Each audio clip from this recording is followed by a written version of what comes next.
বদলা কিভাবে নিতে হয় আরসিবির থেকে ভালো মনে হয় আর কেউ জানে না।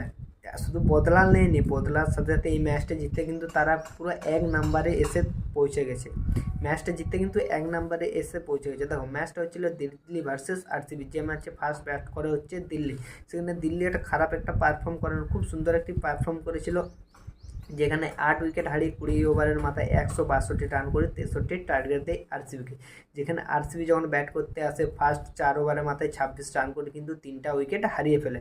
তখন পুরো ম্যাচটা কিন্তু দিল্লির হাতে চলে যায়, যেখানে এত সুন্দর আকসেল প্যাটেল পারফর্ম করেছিল, 1 ওভারের মাথায় 2টা উইকেট নিয়েছিল, কিন্তু পুরো দিল্লি ম্যাচটা তার হাতের মুঠোয় রেখে দিয়েছিল।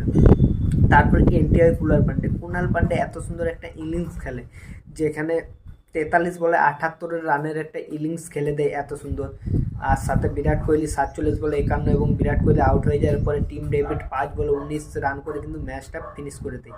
যেহেতু আগের বারে দিল্লি আরসিবিতে যে বেঙ্গালুরু যে আরসিবিকে হারিয়ে দিয়ে এসেছিল, সেরকম আজ এবারে আরসিবি দিল্লিতে এসে দিল্লিকে হারিয়ে দিয়ে গেল, সাথে বিরাট কোহলির স্পেশাল সেলিব্রেশন কে রাহুলকে দেখিয়ে দিয়ে গেল।